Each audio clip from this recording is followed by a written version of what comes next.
Thank you. There are many ways of coping with the frustrations of daily living. For some, there are drugs, alcohol, desertion, even suicide. While most people don't go this far, many do allow frustration to dominate their lives and destroy their happiness and effectiveness. What can you do when you become exasperated with people or events?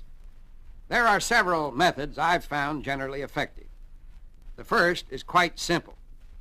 Do the best you can about everything, and then do nothing else. Substitute organized efficiency for frenzied activity, and cool emotion for heated tensions. When you cease your feverish efforts to do more than you can or need to do, you'll be delivered from the destructive effects of frustration. A second method for coping with frustrated feelings is to practice peaceful thinking. The curative effect of peaceful thinking is illustrated by the story of a woman I knew who constantly complained about everything and was very apprehensive and nervous. I suspected her trouble was due to some deep frustration, possibly tied in with hate. As she spoke, she kept mentioning her new daughter-in-law, always adding, "She drives me crazy. I can't stand her."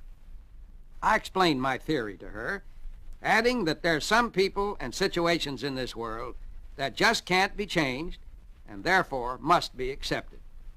The woman wasn't convinced that dislike of her daughter-in-law had anything to do with her attitude, but she was so miserable that she was willing to try anything. I'll tell you what I prescribed after this word. The lady with the never-ending complaints and nervousness had come to me expecting me to recommend a doctor or physical therapy. Instead, she was given a prescription for mental exercise.